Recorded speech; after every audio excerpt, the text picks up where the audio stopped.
One more story. When I was brand new to development, and Mr. Pitt sent me to a conference in Norfolk, and there was one gentleman there who was the icon of fundraising back in these days, and this was the early 70s. And I went over to him and I said, "My name's Alex Smith from Richmond, Virginia." And he said, "Well, if you're from Richmond, Virginia, you must be from St. Christopher School." And I said, "No, sir, I'm from Collegiate School." And he said, "Never heard of it." And he turned around and walked away.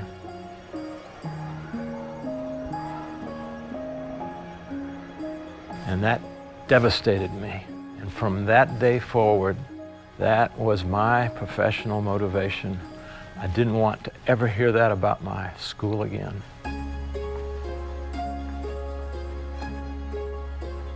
You still back there, Sarah? Okay. We are entering Pitt Hall, named after Malcolm U. Pitt. I've heard lots of different pieces of story. I know that Mac Pitt was the principal at Albert Hill School in the city, right on Roseneath and Park. And I believe Alex was a student there. And Mr. Pitt shifted gears and came out to Collegiate. And I think he encouraged Alex to do the same. I'm not entirely positive Alex's parents were as gung-ho as he was, so I think he really found his place here as a student under his own sort of will and energy. It's almost like he saw the light at the end of the tunnel and he followed it.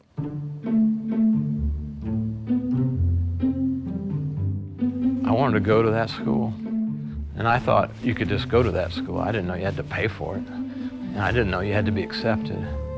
So I hitchhiked out here late August of '61 and found Mr. Pitt in his office and asked, "Can I go to school here?" He talks about it often, that one of the best days of his life was his first day of school here. And I think all of that had to do with someone reaching out and making him feel a part of this community, a relationship that was developed with Mr. Pitt, and I think that never left him. I was a year behind Alex in high school. I went to Norfolk Academy. Alex was at Collegiate. Everybody down there knew who Alex Smith was because Alex Smith was the star athlete. And you really hoped you didn't have to tangle with Alex on the football field because he was good. You probably weren't going to catch him. You probably weren't going to be able to tackle him.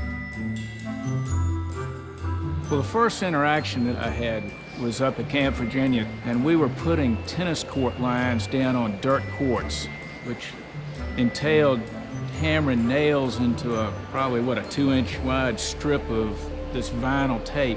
He was a very buoyant kind of guy, ready to do anything positive. He had a hard time hitting those nails, didn't he? He did have a hard time. Check out his right hand. He's a left-hander. Look at his right hand where he's hit his thumb a few times. Alex came here as a teacher, but he wound up coaching. He wound up helping keep the buildings clean. He wound up doing any task that they asked him to do, and he did it well. My husband nicknamed him Alex, I don't know why, but that's what he always called him, and he was devoted to him. And if my husband was devoted to someone, he was a great guy. Kimball and McFall Hall under renovation now. I think the heart of this school is the faculty, and having once been a faculty member, I get it. So I think it's so important that the faculty get the support they need. Hi. How are you? They're in the trenches 24/7. They're helping these kids all the time, one-on-one, in the classroom, after hours, before school. If they have what they need, they can do wonders with these young people, and these are great young people.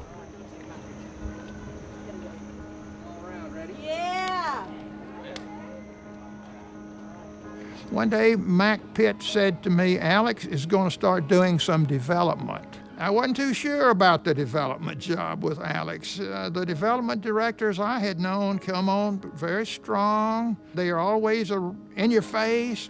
Alex was low-key, easygoing, but I suddenly began to realize he had one great characteristic. He loved this place, this school, Collegiate Schools, deeply. Hi. Hi. Good to see you. You too. Have a great day. Thank you. All right. I think it's really fun having him here since nobody else is. Grandfather always comes and says like, hey, how you doing? Or like if you're having a bad day, he always cheers you up. He's just, yeah. He has a really big heart. He does a lot of nice stuff. If somebody forgot maybe like dessert or something, he might give a peppermint patty. He always says hi to everybody, even if he doesn't like know them. That's Mr. Cook. He's one of our outstanding students here and scholar athlete. They knew that there was a quiet charisma about him, an understated nature that, he doesn't have to go down the hall and say, look, I'm Alex Smith. He didn't do that when he was an athlete here. He just went about his business just being Alex and let his actions speak for him. I would describe Alex as professional, the ultimate professional, as a man of deep integrity, as a man of uncommon truth, and one of grace and dignity, and a wonderful yet dry sense of humor. George!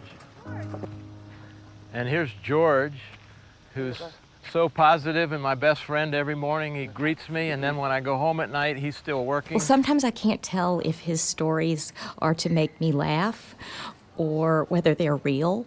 It doesn't really matter because they can often make a day that's difficult really good. But he did tell me a story once.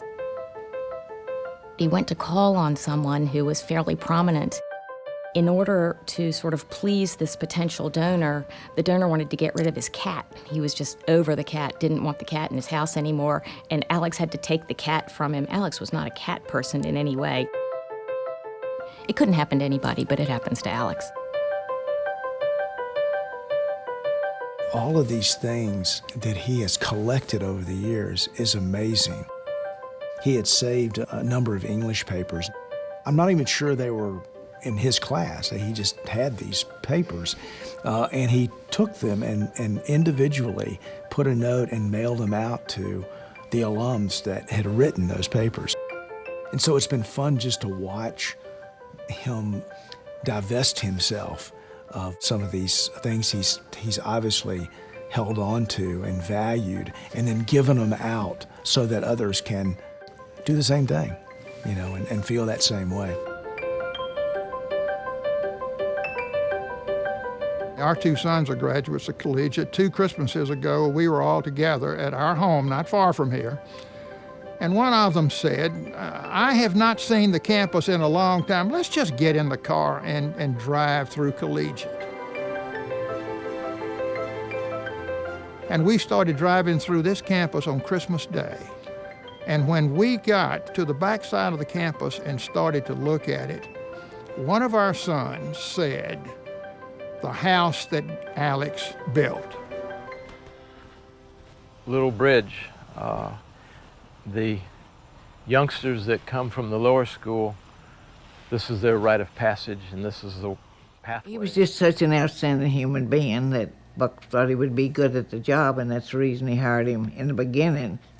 He's bright, and he appeals to people, and he knows how to talk to people in a way that makes them want to give.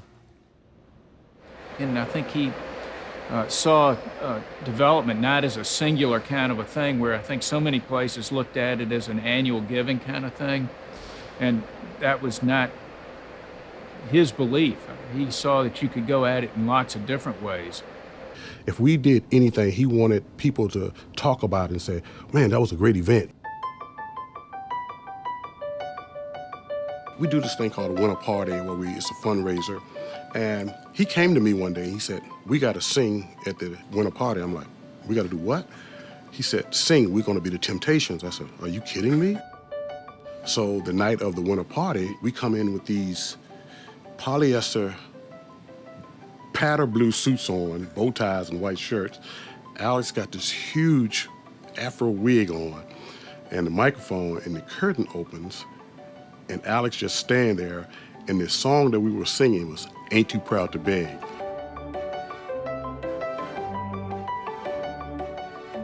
But to me, the best way to determine how much a person loves what they do is how well they do it. There are some people who don't say a mumbling word about how they love their faith or how much they love a school.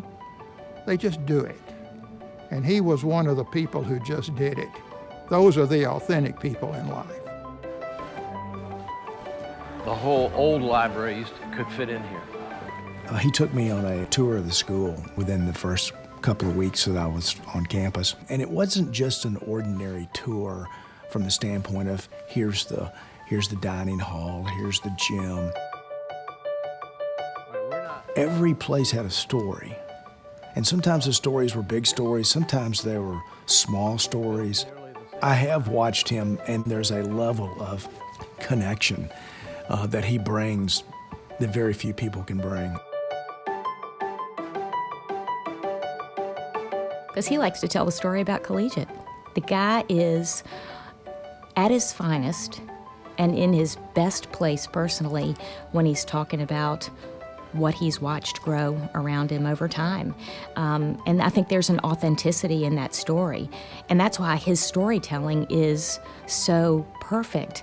He's lived it. One of my colleagues has referred to him as the all-time collegiate MVP. I don't think you could find a soul that would disagree with that. I don't think Alex is concerned about his legacy. I mean, he's the kind of a guy who believes that, you know, I came in, I did my job, and I did it well, and I mean, it will speak for itself. If he had his way, he would turn off the lights on a Friday night and walk away and not tell anybody he's gone. I think the man bleeds green and gold. He wanted to make Collegiate the best school in the country. He did it. I mean, his passion for the school, if I had to describe Alex in one word, it would just be collegiate.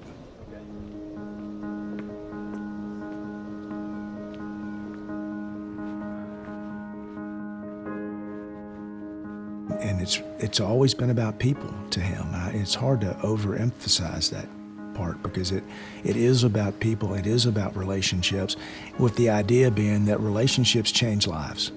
Buildings don't change lives. Alex touches people here, and I think that the spirit of our community is what it is because of his influence and because of his personality. We need to really not take for granted the intangible Alex and the way that he has empowered people in their jobs to do their work, but to love the place along with it. Sarah Williamson, great teacher. One of the reasons why we come to Collegiate every day, because there's folks like this person here teaching. I love this place. I always think of Hail Collegiate, we thy children, and Alex is one at the top of the list. It's going to be a great loss to the school, a great loss. As big a loss as there's ever been, really, because he's been there longer than anybody. It makes me sad. I mean, I'm happy for him, but I'm really not. Isn't that a terrible thing to say? He might get another job. No, he's not. No, he's not getting another job. Well, maybe. No. He's not. The neat thing that I've always bought into is it's kindergarten building, and it gives those kindergartners their own universe. If he had another offer, he would be like, no, I'll take Collegiate. That's like the best offer I've had. More school for us. This is the last one. I guess if I had a career of another 10 years, I might get around to getting this one spruced up a little bit. As we talked, he said, you know, it's just time. I don't think I'm going to get there.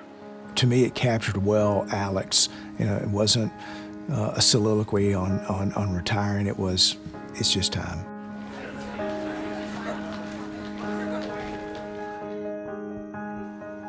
Students who come after them are going to miss a lot. Now, I hate to be that, well, it's not negative. He just won't be around that much. And so the stories will sustain him. It's the great people who've touched your lives, and you're fortunate to have great people touch your lives. You never forget it. That's a gift. You have to live now on the stories that other people will tell, those who will come through this place.